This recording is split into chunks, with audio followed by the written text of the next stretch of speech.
Let's talk about growing your email list and how to get those subscribers coming on autopilot.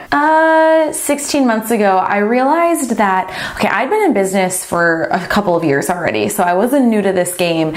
And when I was looking at my audience size and change, I realized that my list was shrinking. It was not just not growing, it was actually going backwards. This was actually really embarrassing for me. I don't know, not something I really wanted to talk about at the time, but I was like, I'm doing all the things that I'm teaching other people to do, and like a lot of people are looking up to me for how to do business, and yet my email list, my audience is shrinking. What I actually did was, by chance, I ended up working with and getting to know Melissa Griffin. Now, if you haven't heard of Melissa Griffin, you're in for a serious treat. Oh, this girl, she knows what she's talking about. I actually worked with Melissa one-on-one on a sales page, and as I got to know her business, I was like, oh my God, I'm like so lucky to have found this person. I actually joined one of her free webinars in order to do research on her business for her sales page. I was so impressed with the webinar. I was kind of doing a million things at once while I was on her free webinar. I put everything aside and I started taking furious notes. I implemented the strategy she taught her free webinar, and Pinterest quickly became my number one traffic source, and my list started growing on autopilot. So what I want to do today is not teach you what Melissa teaches in her webinar, because she can do that a million times better than I can. But what I want to do is tell you how I'm using Pinterest for my business right now. And I'm kind of doing like the lazy person version. Like, if you really go at this, you can have way bigger results than even what I'm experiencing and have experienced over the past 14 to 16 months. I don't even log in to Pinterest that much, but I go into Pinterest to like pin inspiration for my apartment and organize what I want to buy at IKEA. So let me break down this strategy that I use. Hopefully you can take some things away here, at least part of the strategy. And if you're interested in learning more about the full strategy, I do recommend learning from Melissa. All right, so what I'm going to do right now is I'm actually going to show you exactly how this whole system works on our blog, and then give you the 3 pieces that you need to put into place in order to get this to start working for your business. So I'm visiting right now one of my blog posts where this strategy is in full force. And when you go to the blog post, you'll see the first thing is this great big image called 64 specific actions you can take to book clients now. And it even teases a little checklist that you can get at the blog post. So what we have happening is that when this pin gets pinned to Pinterest, oh my God, say that 5 times fast, which you can do by just clicking on the little button here. And I think it still thinks I'm logged into my personal Pinterest. So let me just try that again. Pin this here. Yep. And then what I do is I would just go when this post goes live, and I pin this on rulebreakersclub.com.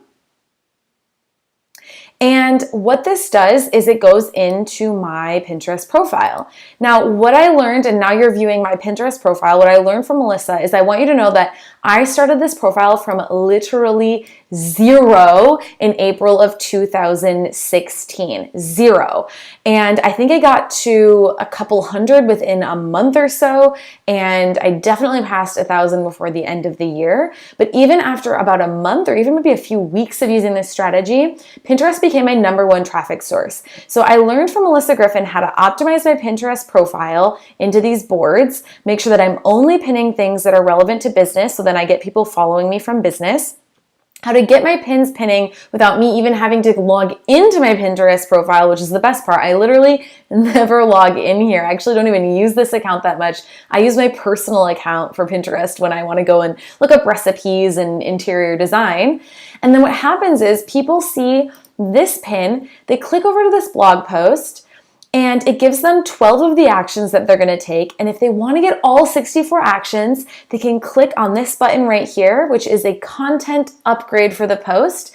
We have something called lead boxes. So you can use any kind of different opt-in, whatever your opt-in is. But we set it up with lead pages, lead boxes application. And you put in your information, you click get it here, and voila, your action sheet is on its way, sent to your inbox. And look, I just grew my list by one person. So this is the trick, is really setting up your business, setting up your blog, and I don't know why it's not letting me go back to the page, but setting up your blog so that when you're getting this traffic from Pinterest and these people are coming to view your profile on autopilot, that they have a specific opt-in that is for that specific post, so that you're giving them something else they can do to take a more in-depth look at that strategy. So let's talk about the 3 elements that you have to have in place to make sure that you understand that you can totally implement this strategy for your business.